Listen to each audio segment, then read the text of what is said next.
Punk rock is so vague and amorphous, it's really hard to define.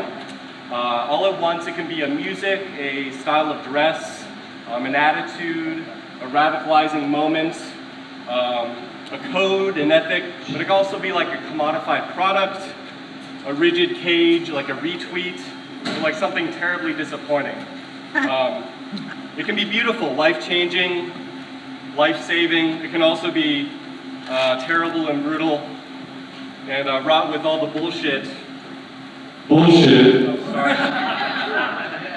You don't need that. Your voice is fine. Bullshit of mainstream society. Luckily, we have a panel of experts here to discuss such things, and this is not some academic bullshit. I have no idea what these people are going to say.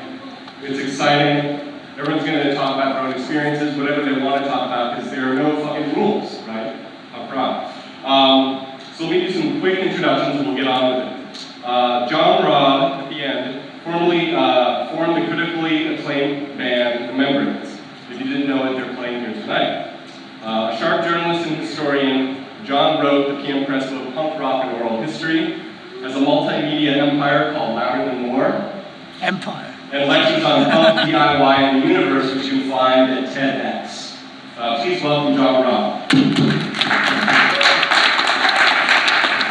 Next to John is Penelope, who fronted the seminal San Francisco punk band, the Avengers. But that was just for 2 years.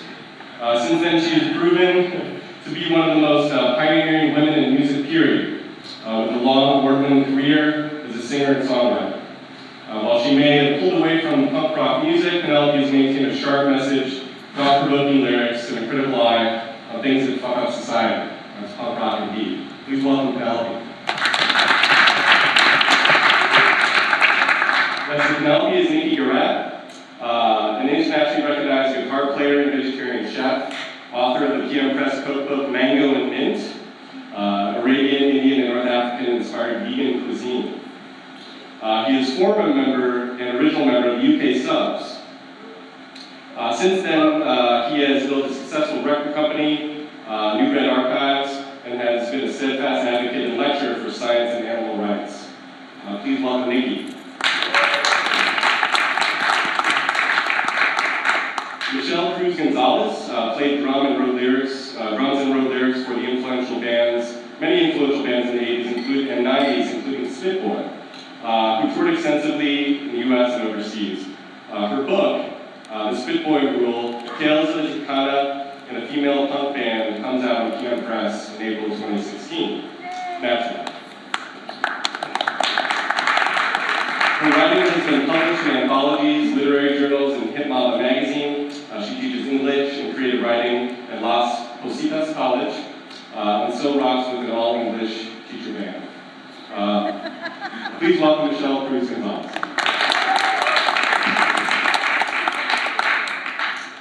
And lastly, Jello Biafra, musician, spoken word artist, political activist, Dead Kennedys, Alternative Tentacles Records, Gonzales School of Medicine, on and on and on. Let's just say I read the lyrics from Too Drunk to Fuck in my 7th grade English class for a poetry assignment, and I got suspended. So thank you, John.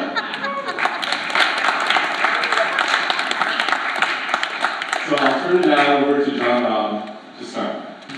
Okay, so I've got 10 minutes to define punk rock. I think that's an almost impossible task for a lot of reasons, because I think even in this room itself, every single person has got an utterly different idea of what punk rock actually is. And it's something, and one of the great things about punk rock that people have been spending 38 years arguing exactly what it is. And being an English person in a room almost completely full of Americans, my definition is going to be very, very different, I imagine. And I like to think of punk rock in a sense like being a cultural Big Bang in a way, like you don't know what happened before, and everything that came out of the Big Bang ended up in different parts of the universe. So everybody came out of punk rock itself, ended up in totally different places.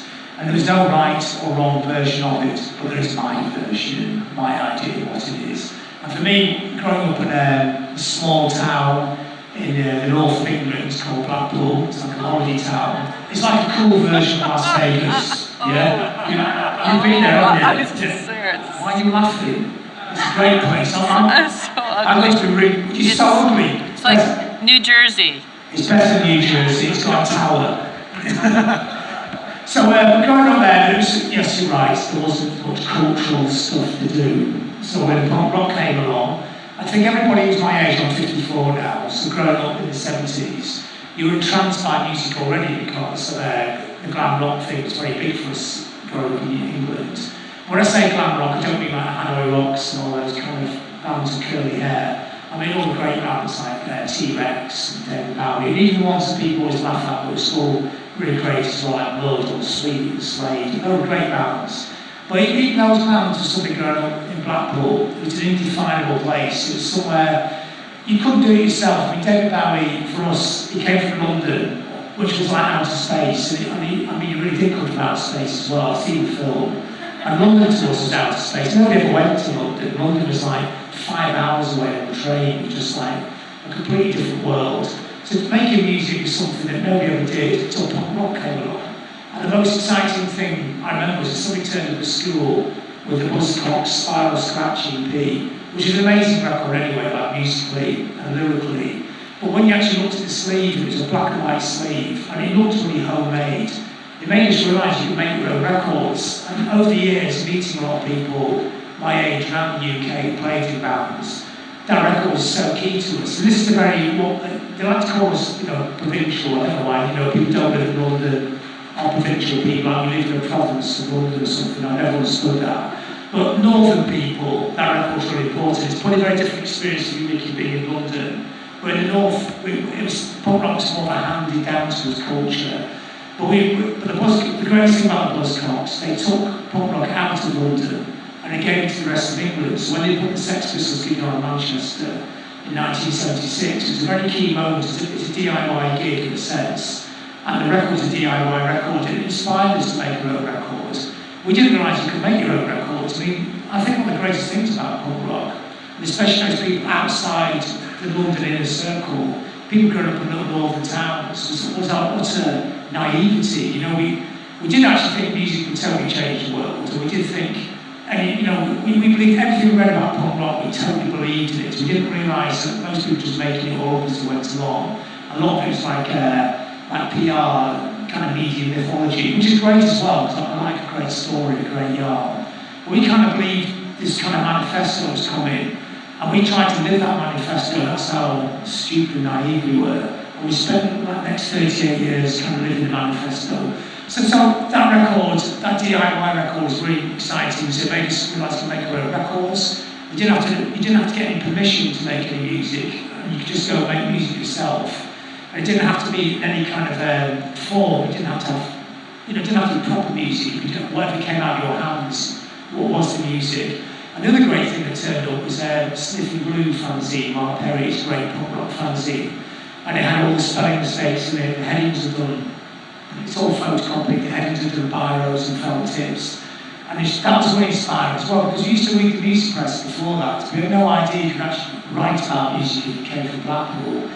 But when you actually saw a fanzine, you realised you could make your own media, which nowadays, never in this room, we can remember, it's hard to make your own media 30 years ago. Try explain that to an 18-year-old now. I mean, anybody can go on Twitter and say whatever they want, which is fantastic. It's much more open than it was.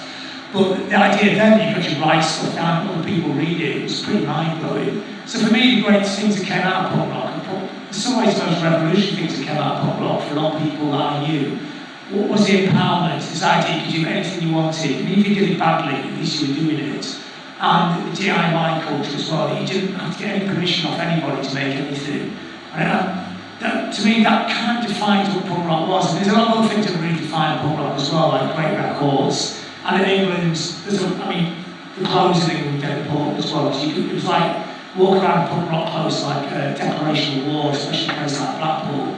You get beaten up for not having hair over your ears and not wearing flare trousers.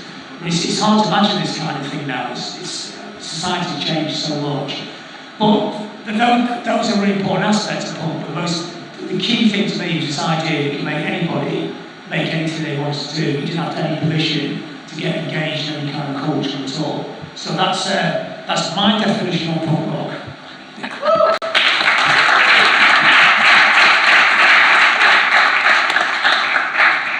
All right, well, things are different around here. Not really. I just want to ask, what label did Spiral Scratch come out on? It's on a label called New Hormones Records, which their friend Richard Boone set up. And Pete Shelley's dad lent Pete Shelley £400 to record the record and release it. So technically it's DIY record, self-release. That's awesome. I used to have that. And then Danny was holding it up one day and he was like, "This record is so cool," and he snapped it in half. You asshole. Danny was the Avengers drummer. Yeah. I'm going to read a little bit from a PM Press book here, some free advertising for them. It's called Up the Dial, Conversations with Punk Icons. And I was just paging through it, and I came on a Tony Kinman interview, and Tony was in the Dills, one of my favorite bands. We played with him a lot. And he, I'm not going to read the part where he says, Jello is a suck ass. I'm moving on past that, to where he says he was very clever. This has a lot to do, well, I'm going to use a vague amorphous term loaded with potentially pompous sounding shit, but the artistic community, and you can look at the punk rock community as an artistic community, to find comfort in conformity among your peers, among your old neighborhood, is always a really strong human tendency. For true rebels and independent thinkers, that's not something that's important to them. They're always looking for something else out of life, out of art or anything, any human endeavor. Something more than comfort, more than, okay, here's my four walls. Everything is groovy inside these walls, so I never want to change. He's an example of somebody, and Tim Yohannan of Maximum Rock and Roll was an example of this too, because he was part of the whole thing, what happened in San Francisco. The guys needed to have punk rock to be something that had a finite beginning, a finite end. You will go this far and no further. Here's a list of what is punk rock. Here's a list of what isn't. Please read the list. You are responsible, and ignorance is no excuse. We will actually decide who among us are and are not punk rock. That's what they were waiting for, and by the time 1980 and 81 rolled around, because by 1979 the whole thing was coming on strong, but by the time 1980 and 81 came around, it was there. The Johannans and Biafras of the world had it. And he goes on to say that he's talking about the first wave of punk rock where no band sounded alike, they all sounded different, and how that ended with hardcore. And this has kind of been one of my themes. This has been one of my themes over the years as well, is that there came this time when people felt they needed to define exactly what was punk and exactly what wasn't punk. And when punk started in the Bay Area in around 77, it was there was amazing diversity of sound and of attitude and of bands. And that's kind of what I loved about it. And I just was thinking back today about what we thought we were doing. And were we aware, or how aware were we? Because we weren't necessarily trying to define everything, although there was this weird shift of like, what is punk and what is new wave? And what's the difference between punk and new wave? And that kind of all went away when hardcore came along. But that was kind of a weird dichotomy there.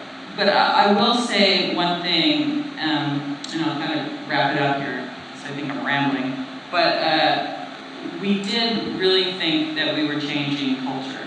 We did think that we were ending something, that we were, crushing an old version of youth culture or rock and roll. And from the dust of that, with the spit and dust of that, we were putting together a new shape and a new thing that we call punk. And we knew it was important and it was going to change stuff.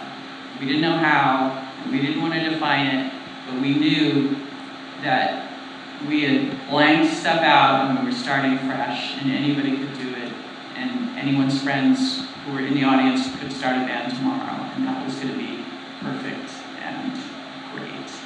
And that's what I guess that's my definition of punk, is that freedom.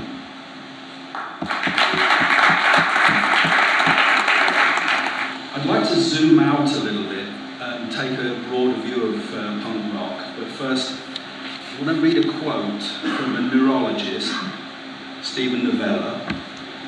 "Our memories are not an accurate recording of the past. They are constructed from imperfect perception filtered through our beliefs and biases, and then over time they morph and merge.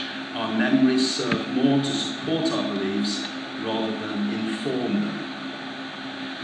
So that's a caveat for anything I say, and as probably by far the oldest person on the panel here, I probably need that. And as a test of this, I want to ask a question to Jello, which if you would be so gracious could answer on his portion of this panel. I have a memory.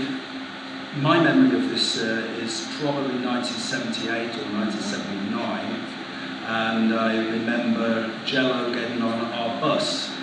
That's about all I remember, but I think we were going on tour, and I'm not sure. Now he'll have a different story, which will just show you that these memories that we have are not written in stone. This is very fluid. So anyway, I want to zoom out a little bit about punk rock. Punk rock didn't come from nowhere.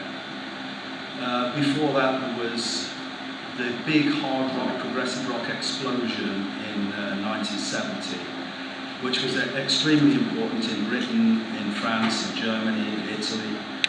And it had, in my opinion, a lifespan of about 3 years.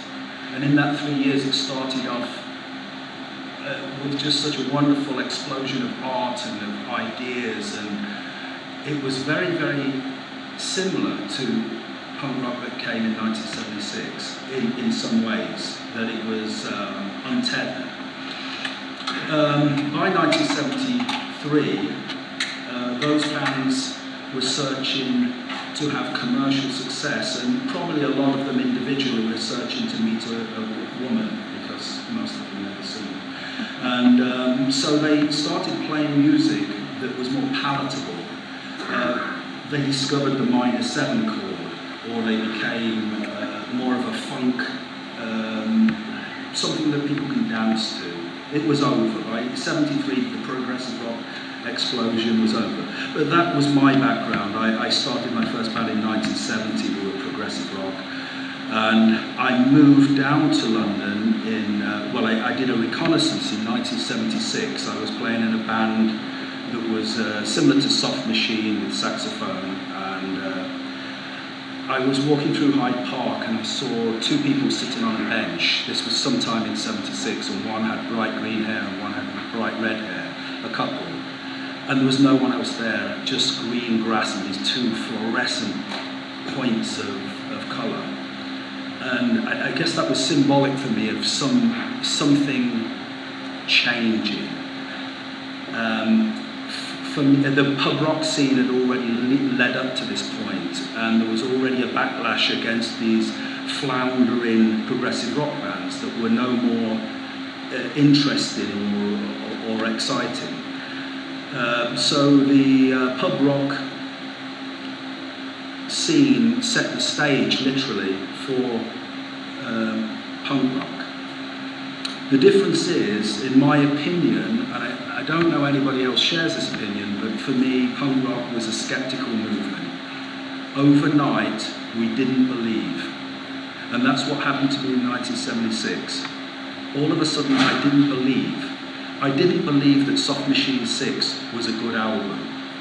I still believe that Soft Machine 3 was, and Soft Machine 4. We didn't believe that you had to spend or have some person to finance you to have the equipment to play like Yes did, or Genesis, or fill in the blanks.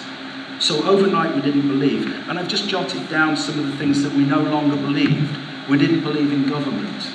Not that there shouldn't be a government, but the government was necessarily giving you the right answers and looking after your best interests. We didn't believe in music as it was at that time, that there could be nothing better. We didn't believe in art, that because it could only be art if it was in the Tate Gallery. It could be art that was more immediate. And of course there was precursors to that with Andy Warhol, and it didn't come out of nowhere, but this is where everything got a focus point in 1976. So religion, we all had an anti-religion song in 1976. Health, we didn't believe in all the hippie ideas about what we were being pushed from the alternative culture at the time. And fashion, you can make your own. In 1976 and 1977, we made our own clothes. We went to Seditionaries, which was later, well, Sex, it was called Sex back then it was Seditionaries, and then Boy on King's Road. But because we were in a band, we would get a heavy discount, but most of the clothes we made ourselves. So this is what we were skeptical about. So in my opinion, it was a skeptical movement, and each band maybe didn't focus on the entirety of skeptical topics, but each band focused on some of them. So punk was a huge gift to me. I got to travel all around the world, from New Zealand, Australia, Japan, South America, pretty much everywhere that there was a circuit for rock music. We were the first band to play behind the Iron Curtain. We did commercial things like Top of the Pops 7 times, did big tours, accumulating in the BBC, doing an open vote where we were voted the best punk band in the world. So these are, not that that means anything, but it gave me a life that I can't imagine I could have had without it. It was a great vehicle. Now, these days, for the last 4 years, I've been playing progressive rock. I've gone back to what my first love was, and I'd just like to, for John's sake, I'd just like to show you the flared trousers. We can talk about that afterwards.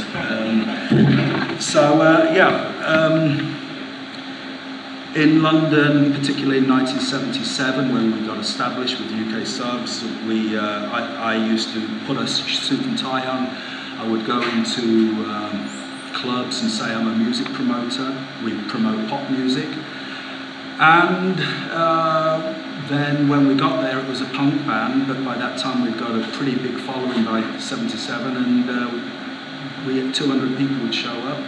And we would get a residency there until it got too rowdy, and we built our own scenes. We had bands like Crass would always open for us, and Menace, and it was a wonderful time of life. And I'll end by saying that I've not abandoned my love for punk at that time. I get a lot of fight back against the fact that I do progressive rock now. But people should realise that to see a Oakland show in 1970, or Magma, or one of these great bands, was as exciting as it was to be involved in the early punk rock scene.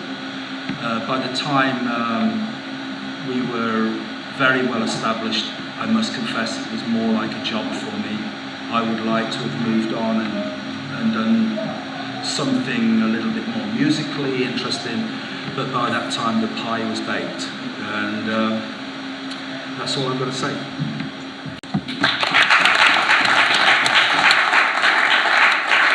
Hi, I'm Michelle. I'm not going to try to define punk rock. I'm actually going to talk about being a person of color in punk rock. 1990s scene. I'm one of those annoying hardcore bands. I was in one of those annoying hardcore bands that reportedly sounded all the same. But I was in a band called Spit Boy, and we were all female hardcore punk rock band. And we did, the purpose of the band, when I actually was one of the founding members, and one of the reasons why I wanted to start Spit Boy is because I've been looking for the perfect all-female, or a female hardcore punk rock band that I wanted to listen to. One that was writing about feminist issues, one that played straight-ahead hardcore, really crunchy guitar sound, and there wasn't one out there, and so I was like, all right, well, I guess I'm gonna have to start this band. So I did play drums in a punk rock band called Bitch Fight before Spit Boy, and so I did have experience playing drums. I'm originally from East LA, from Lincoln Heights, and if I had been raised there, I probably would have wound up a chola, following in my cousin's footsteps. But my mom had this like hippie pastoral fantasy. She wanted to move to the country and have chickens and live with lots of trees around her. So she moved us to Tuolumne, which happens to be a super conservative, racist town. There were only about 6 Mexicans in the town where I grew up. Fortunately for myself at the time, we weren't one of those families who were struggling with learning English and were newcomers to the United States. I'm a 3rd generation Chicana.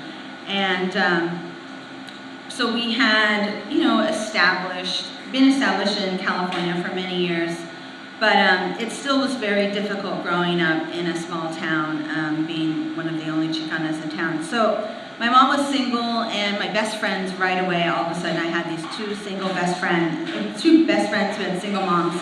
One of them was also a Chicana, one of them was a white girl. Her name was Susie, and by the time we got to be teenagers, we were childhood friends. And we maintained our friendships all the way through elementary school and high school. And we had single moms the whole way. We were all on welfare. By the time Ronald Reagan was in the presidency, he was calling our moms welfare queens. And we were angry. We'd had enough. So we really latched on to angry music, and bands like The Clash, and of course the Dead Kennedys, who we saw several times, Reagan Youth, X-Ray Specs, Black Flag, and Minor Threat, really put words to the anger that we were feeling. There was a lot of racism and a lot of classism, especially in the town that we grew up in, which is called Tuolumne. It's by Yosemite, Sonora, and Jamestown. It's only, ironically, like 3 hours from here, but if you go there and you would think that you're way further away, like maybe even middle America. We moved to San Francisco, Nicole, Susie, and I, and we started a band called Bitch Fight. And we moved in 1987. 2 weeks after graduation, we up and left. My mom said, "You can't leave. You're not even 18 yet." I was going to turn 18 in October. I was still 17 when I graduated. And I said, "I am out of here." So we left, and because we wanted to make a name for ourselves as a band, and we did. We played shows with MDC, outside in that park in Berkeley, and not People's Park, but the one by the police station. And then we played several shows with Gilman. We got on the Can of Pork compilation. But we broke up only after about 1.5 years, which was really sad for me and very difficult at the time, especially once we weren't friends anymore, because maybe I hadn't realized until I lost Nicole mainly, and Susie, that how predominantly white punk rock was. And so I was alone in the Bay Area as this Latina in punk rock, and I just tried to blend in, basically. Like, all right, I play drums in a punk rock band, I'll just make community by being in a band. So, as soon as I could, I formed another band. I played guitar terribly in a band temporarily, just for the camaraderie. I was in Kamal and the Carnivores for a really short stint, but I'm the worst guitar player. I actually don't know why they let me in the band to this day. I'm I don't know why you guys wanted me to play guitar in the band. I suck at guitar. But I don't know, they liked me and they thought I was charismatic, so they're like, no, you should join the band. But as soon as Kamal and the Carnivores broke up, I started scouting out people to be in the band that I dreamed of, the hardcore band of my dreams. And I got together with Paula, who was the original bass player, and Adrian and Karen. And we toured the United States a couple times. We toured England with Citizen Fish and Europe. And then in 1995, we went to Australia, New Zealand, Japan, 1 week in each country. So we did a lot of travel. And we were together for about 5 years. And I guess because we traveled so much, oddly, I didn't realize this until I started writing some short pieces about the band, that we kind of have this like enduring legacy, which is then when I started deciding, oh, I should write more pieces, and then now I have this book coming out in PM Press. Thank you, PM Press.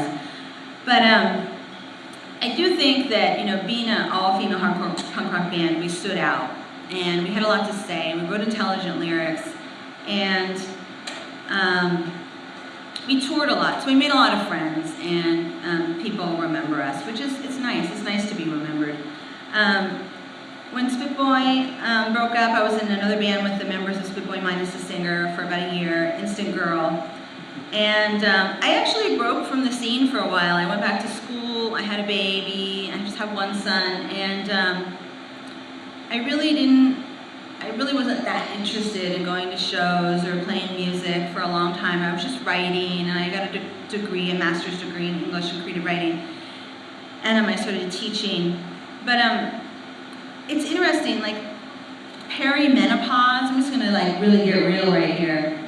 Perimenopause and punk rock, like those two things go together like so badass. Like so badass. Like when you're a woman and you're going into perimenopause, you just like don't give a fuck. You're starting to not give a fuck about a lot of stuff. And if you were into punk rock, you go back. Because it's the perfect outlet. So I'm back, everybody, just so you know. Thanks to perimenopause.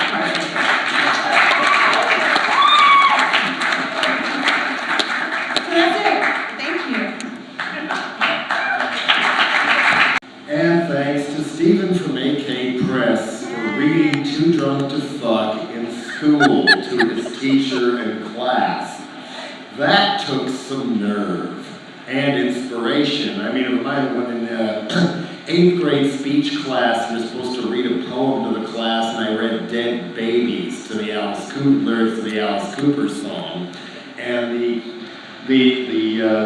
speech and drama teacher was a little guy named Van, who grew up in Oxford, Mississippi, and was a fundamentalist Christian to the core, but wow, that's pretty good. I like that. He liked horror as well. So then, long story short, it led to me getting the Boris Karloff role in Arsenic and Old Lace. But anyway, to fast forward, considering who's here and why you came here, does anybody really want to sit through another discussion of what punk rock is?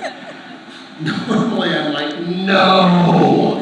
You know, I'm not going to write a book of punk rock. I don't want to be in these things. But I was loyalty to PM Press and knowing I was going to go see the Membranes anyway, because I've never been able to see the Membranes after grooving all those cool records all these years. I thought, yeah, I'm going to show up and do this one. So thanks again for having me.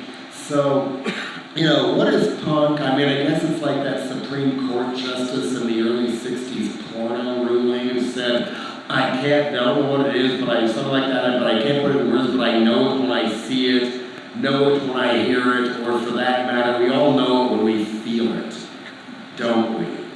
I mean, one thing I might be taking issue with John, I'm not sure, is that I've never viewed punk as a movement. I mean, to me, when I think of movements, I think of political movements, eyes on the prize. I mean, the Martin Luther King I Have a Dream speech, that was a march for jobs, actually. And less job discrimination, which is part of an anti-racist, non-discrimination, equality movement. And so, you know, if punk is a movement, what is the prize at the end? More punk? I mean, I don't think we're in any danger of the spigot being turned off anytime soon. I mean, in some ways, I kind of wish punk would die for a while so it could be reborn. But, no, I mean, it's not a movement, it's more of it's a culture. a rebel culture that played huge roles in the lives of everybody on this panel, and who knows, maybe saving me from the one that Tipper Gore and crew blamed the teen suicide on rock music. I have no idea, but you know, it definitely helped turn things around in that regard for me. But you know, punk has been an inspirational spirit in, like, you know, and to fight against racism, and, you know, from the Crass camp and then later MDC and many others for vegetarianism, animal rights, anti-nuclear. When I was doing work up north with Earth First, and it seemed like a bunch of deadheads in a way, I noticed these faded skull with mohawk tattoos on some of the marchers and stuff, and I was like, yeah, this is kind of the spirit of punk, isn't it? I mean, one of those punk people I've ever known is Winston Smith, who's done so much of the art for even the DK logo on the Fresh Fruit book and everything else, and he don't look like no punk. Now his beard is white, and he kind of looks like an old hippie, which in many ways he was, although very schooled in Dadaism, but very, again, punk in spirit. But that said, with punk as life-changing inspiration, and definitely helping keep the energy and the blood going for many, many actual movements, and as far as trying to keep the Bay Area someplace people want to be, okay, we lost on nailing Airbnb in San Francisco on the condos and the Mission, but that doesn't mean we've lost forever. The anti-gentrification movement will be back with more ballot initiatives next time. And one of these times, maybe they will pass. You know, you got to keep working on these things. But as far as culture goes, I mean, yeah, kind of like what everybody else in the panel is saying, punk, what a breath of fresh air when it happened. I mean, the mid-70s, when Penelope and I and Nick was a little older, and I don't know how old you are, John, but it sounds very similar, we're coming of age, we weren't dazed and confused, we were disgusted. We missed the 60s, all that fire, all that fun, and now look what we're getting instead. The Eagles, disco, arena rock. And even though I had my long hippie hair because I thought it was rebellious and freaked people out, and I was like, oh no, that's too negative, you know, you gotta learn to be more mellow. Mellow drones everywhere and stuff. I mean, granted this was partly work because I grew up in Boulder, Colorado, which is overrun with mellow drones to this day. You can't walk 2 blocks without running into a wellness center that only the current homeowners in Boulder, where the property is as bad as in San Francisco, can even afford.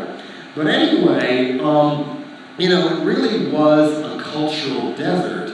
And I decided pretty early on, you know, to be one of them black t-shirt hippies and not the mellodrome kind, shall we say. And when I first heard rock and roll in 1965 as a second grader, when Beatlemania and the 60s garage era was in full swing, I'm so grateful I got to experience 60s punk as it was happening. And local bands could still get on the radio, and I quickly went for the hard stuff. Beatles, okay, everybody else knows them, so I kind of identify with them. Much more to early Rolling Stones, Paul Revere and the Raiders were much more influential than people give them credit for. Music Machine, the one-hit wonders like local ones like Moonrakers and the Astronauts in the Denver area, and much more. And then from there, later Steppenwolf, Led Zeppelin, Black Sabbath. And by then, I blundered into this critic in the Denver, who wrote every Sunday in the Denver Post. He wrote these capsule reviews of records. And he did an entire column trashing one of my big favorites because he annoyed and scared people in ways that I still like to do. It was Alice Cooper, you know, Dead Babies and all that. What's wrong with him? He could probably write pretty ballads. Who is this guy? But I couldn't find out about music except on FM radio. I didn't know about used record stores yet. And so then, a little bit later, here comes some capsule reviews. Black Sabbath is almost as bad as the MC5. And immediately I was looking for MC5 albums the next day, and by then I had discovered the used record store and found an MC5 album for 50 cents, life began to improve. And then I somehow got access to one Rolling Stone, and it was the week Raw Power came out. So there was a big ad and a review, The Egg. Nobody does it better. Nobody does it worse. In fact, nobody does it at all. But what is it?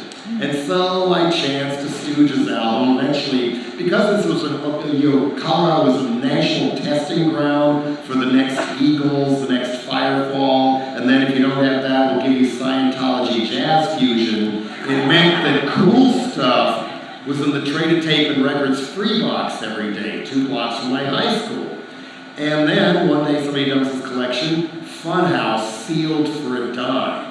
I was kind of like, it was lonely at the same time though. And then when there was no more Stooges and, it looked like Hawkwind was dying, another big favorite, everything was just kind of getting worse and worse. What's going to happen now? It's all adult rock, soft rock. Finally Black Sabbath comes to Denver and they dim the whole Coliseum. Arena rock was all I knew. Ladies and gentlemen, the future of rock and roll. Heart. And me and my friend Sam just buried our head in our hands and groaned and moaned and groaned. And then within months, punk hit and Ramones hit Denver. And it was way more powerful than I thought it was going to be and way cooler. It was like, whoa, this is so good, but anybody could do this. I could do this. I think I will do this. And that was what they were doing to bands all over the country.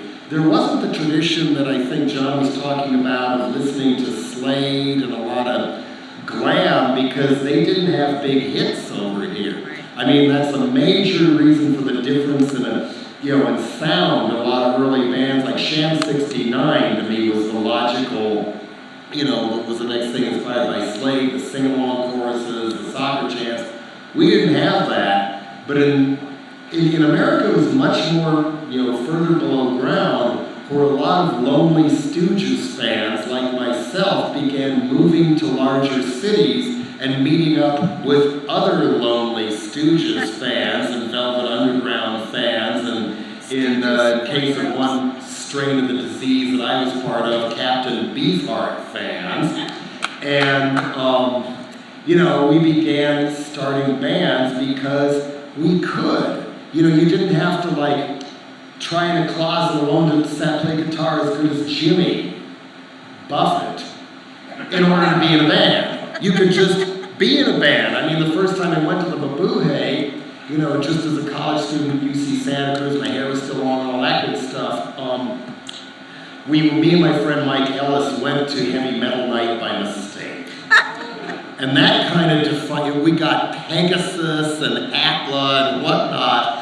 It really kind of helped shatter my feeling that I could like it all at the same time. And it was like, there's some of this has got to be fucking purged right now. But then there was this guy, oh my God, it's a punk rocker. Suit and then a skinny tie, which is part of punk, then an old suit and whatnot. And he was like, the Pegasus, and really pissing the band and a lot of the fans off. And my friend Mike said, wait a minute, I think I know that guy. And he goes over and talks to him and says, yeah, it's my friend Russell at this high school for Americans in England we went to, only now he's changed his name to Will Shatter. And he says there's a real punk show tomorrow night at this little space. It was 8th and Howard, and it was the Avengers in Grand Mall, if you remember that show. The one where there's a photo on the back of James Stark's book of old punk photos of either you or Grand Mall playing, and then me and Michael Belfer, both with long hair, from the Sleepers, both with long hair and ponytails, in the audience. And that was when things really began to move, like, oh man, says, well, you in a band? No, I can't really play anything very well. Not a band. Oh no, don't worry about it, man. I've been playing bass for 2 days and I'm in a band. We're playing tomorrow night. And sure enough, Grand Mall sounded like the bass player had been playing for 2 days. But it was one of those life-changing experiences they talk about. What made punk so fresh for me too was it was the really hard, harsh music I'd been missing and wanted more of, and suddenly everybody was doing it again. And even, you talk about pub rock bands and things like that coming in, basically what punk reignited against the wishes of major labels worldwide was it brought back the spirit of rock and roll. Even like the poppy things, the Elvis Costellos, the Blondies, whatever, it was rock and roll again. And at that point, punk and new wave were interchangeable terms. The Pistols and Ramones were new wave, Blondie was punk, and it was basically, as Penelope said, in the local scene here, the peer pressure was not all bands must sound the same. And sorry, Tony Kinman, I was not responsible for that part of it later. I was, we would put the Butthole Surfers or Meat Puppets or Non or whoever else on Dead Kennedys bills to try and wake up hardcore audiences, etc. And there was Nazi Punks Fuck Off to show we stood it. That's another part of the story. But yeah, it was all this different stuff. Survival Research Labs was punk, or it was new wave. When I finally moved to San Francisco for good, and maybe last day of February '78 or something, thus missing the Pistols last show, unfortunately. But there was already a schism when the major labels kind of let me know we're not going to sign any more punk bands. Dickies were the last one. And rumor had it that one of them had an uncle in A&M, or they would have been signed either. And suddenly, there was suddenly going to be a difference. Punk is the stuff we're not going to touch. It's too harsh. It's too negative. And new wave, yeah, put that skinny tie back on, get a pink jacket, and sing about the radio and my Sharona, and maybe we'll give you a deal. But by then, the toothpaste was out of the tube. We didn't need major labels' rules anymore. People could make their own stuff, sound the way they wanted to. And thankfully, as far as culture and inspiration and what it has done for some movements, I'll end it here for now. We've never looked back, have we?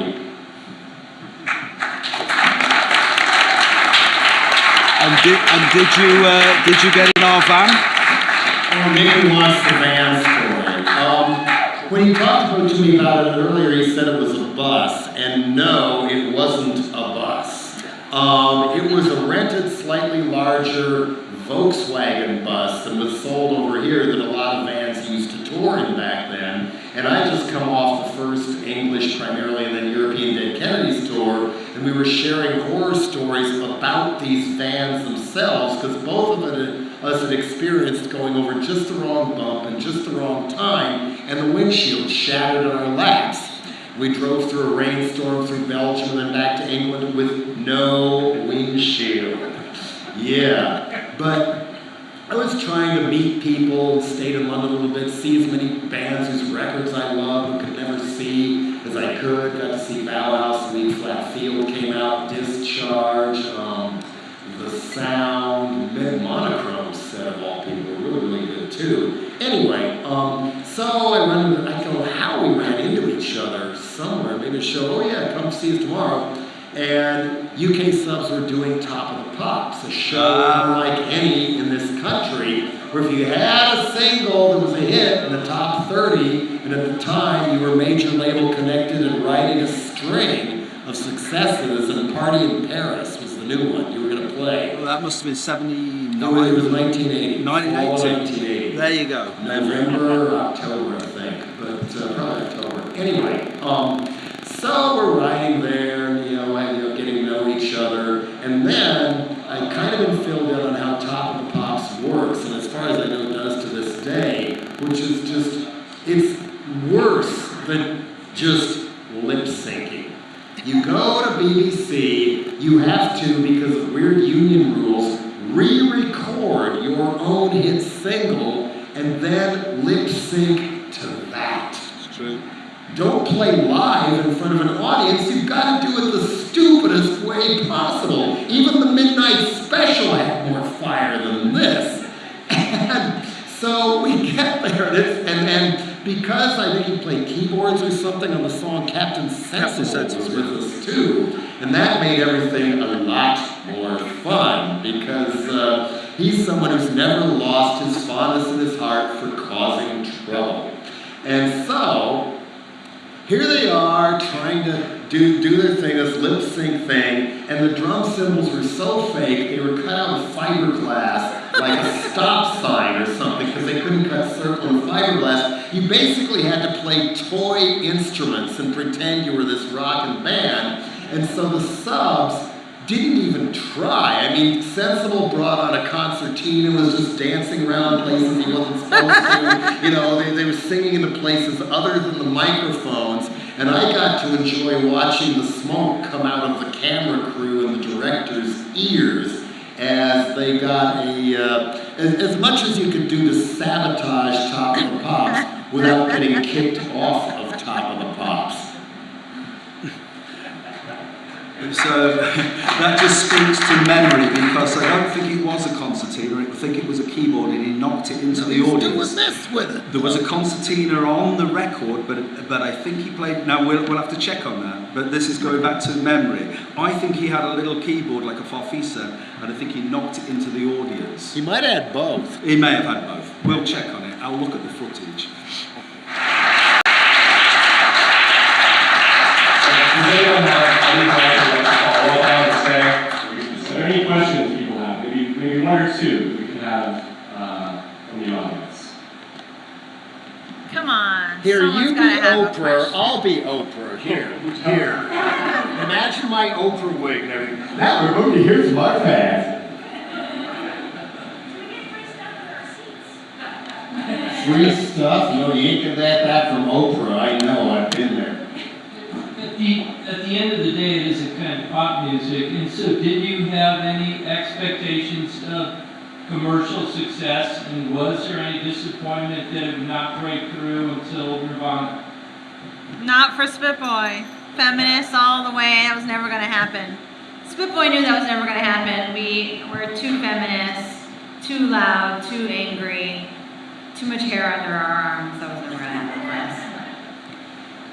Well, we did have commercial success very quickly, chart records, and there was precedent for that, because there was already iconic punk bands that already had hit records. Let's not forget that Anarchy in the UK was #1 in the charts, so we did have commercial success, but I think I was more enamored about having the infrastructure to have artistic success, and I mean that from the bottom of my heart. It wasn't the fact of being plastered over newspapers and doing Top of the Pops so many times. It was building an infrastructure where I could write songs and play the guitar and go on tour and get paid for it. That was more my objective.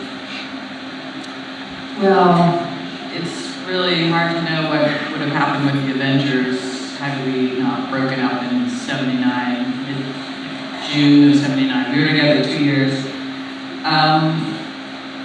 We had a lot of songs that never got recorded, and the records that we had didn't come out until after we broke up, so most people heard about us from the Pink album, which came out in '83, '84, and we'd already been broken up for years by then. So it's just a mystery what would have happened. And at that time, I completely just moved on to working with some crazy people in Los Angeles, the Screamers and Renee Dollar and a bunch of really nutty people. But it's hard to know. It's really hard to know what would have happened.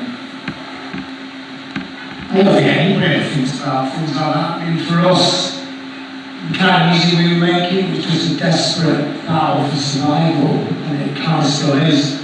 And the last 3 weeks around America was really desperate battle for survival. If you actually manage to get a home or so, that'll be like a victory, that'll be our commercial success. And you'll find a way back to England. Yeah.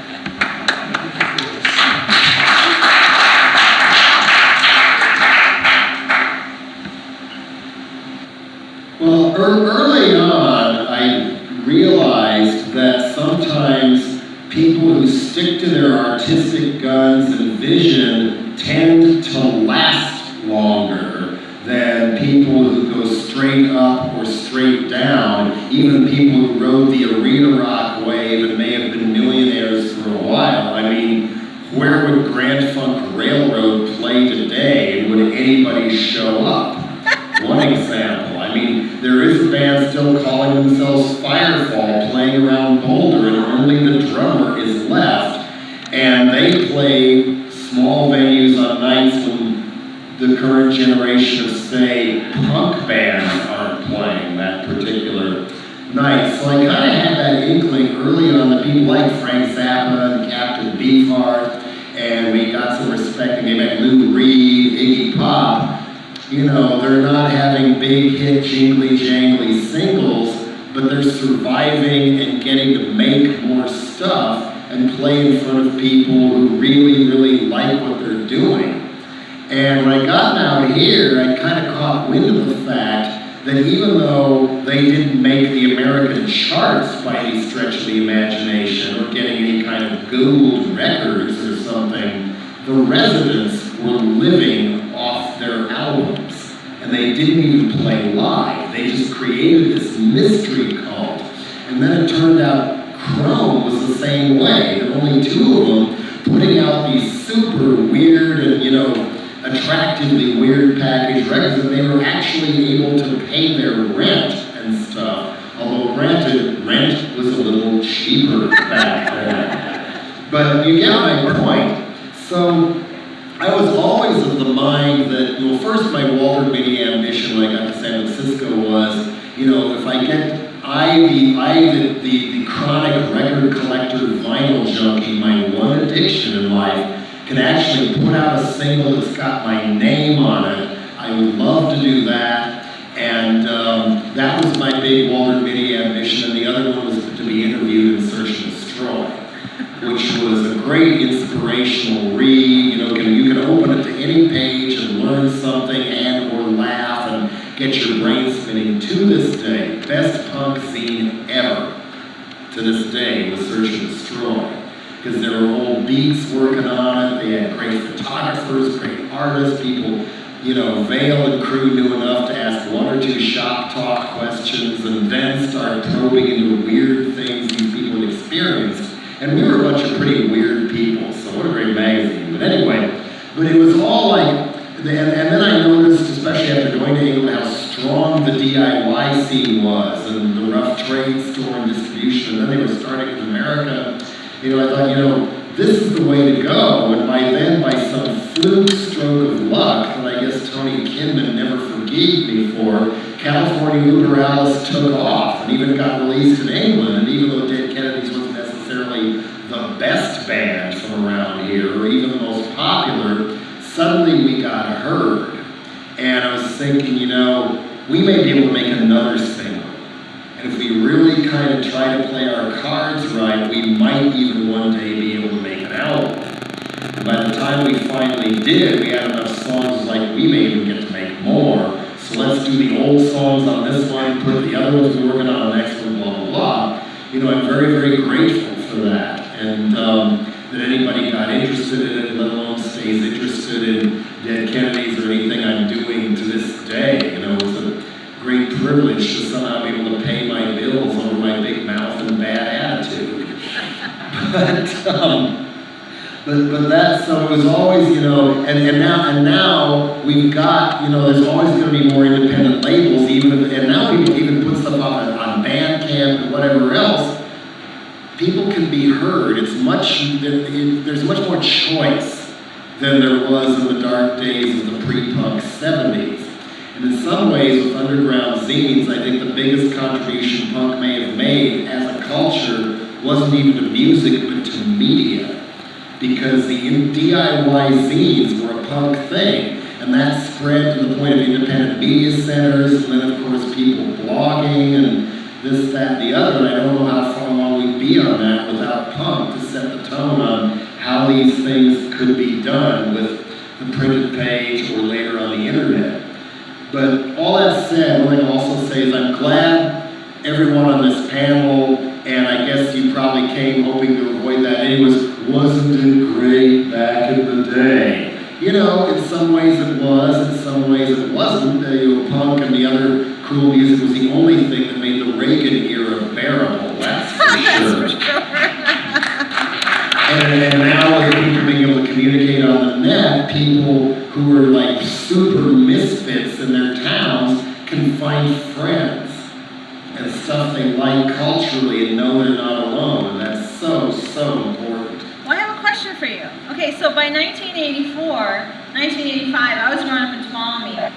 Now, of course, it started with The Clash. My love for punk started with The Clash. But then, one of the only bands that you can, punk bands that you can find out about at the mall in Modesto, because that was the closest mall for us, was the Dead Kennedys. So how by 1984, 1985, when you guys didn't know what you were doing at first, all of a sudden you had all these songs, did you wind up in the malls where someone like me could learn about actual punk rock? Well, it was kind of twofold. Some of it I already kind of said, it was pure dumb luck. You know, it could have, maybe should have been the Avengers or the Dills or X, who now at least they have respect over here or whatever. It just happened to be us. But there's also pure dumb luck and knowing what to do with it. You know, we didn't blow our money or our lives on drugs. We lived within our means. But we also all had the attitude, and this was not necessarily cool, in the early, especially late 70s, part of San Francisco punk scene, and and would contribute to the suck-ass remark about me, is I always kind of, I would like to go as far as I can with this stuff without being an asshole about it. Which means not sucking dick to major labels or whatever else if they want the likes of me or a band called Dead Kennedys anyway. I mean, their attitude was, we'll give you all the artistic control you want if you just change your name. Bye. So it was just, I was not opposed to or afraid of trying to get our stuff in places where otherwise all people had access to was Saturday Night Fever and Led Zeppelin and the Eagles. I came from that environment. I knew how important it was and how cool it was to blunder into a record in a store whose cover was so obnoxious. I immediately wanted to look and see what was making me laugh so hard or whatever, and then bring it home and listen to it. I knew, because I've always been my own art director too, so I'm very conscious of wanting people to like, what the hell is this type stuff. And so the pure dumb luck meant that somehow we did get into some of these malls, and by 1984, that was not because of major labels or even the more corporate distributors who kind of acted like them. It was a DIY enterprise around here that sprang out of Maximum Rock and Roll called Mordam Distribution that many of you have heard of, and Alternative Tentacles and Maximum Rock and Roll were the two original clients, and then there were more and more. The Lookout was there, and New Red Archives, Nicky's label was part of it. Frank Kozik and Man's Ruin was part of it at one point, and the more stuff like that Mordam had that the stores wanted to fill some bins, it was better for even the smaller bands because you forget to pay on a Spit Boy single, then you're not going to get any more Dead Kennedys albums, and that multiplied 1,000-fold when Lookout had Green Day and everything like that. So, and then, ironically, who then would brand me Public Enemy's sellout #1 for wanting my stuff stocked in those chain stores just so people had access to it, but Tim Yohannan and Maximum Rock and Roll. And that turned into quite an ugly blood feud after a while. I get my knee smashed for being a sellout, and a year later I get sued by my ex-band members for not selling out. Because they were angry. We weren't on a major label all these years, etc. That's for another time. Anyway, I should give up the mic. It looks like... Give it to Steven. And I'll say this, I never thought Spit Boy was a hardcore band. But it always struck me more as like post-punk, kind of like the post-punk, early emo. That's where I put We'll take anything, it's alright. Bitch Fight was more punk, but not really generic hardcore, much to your credit. Anybody else have anything to say? Punk rock is over now.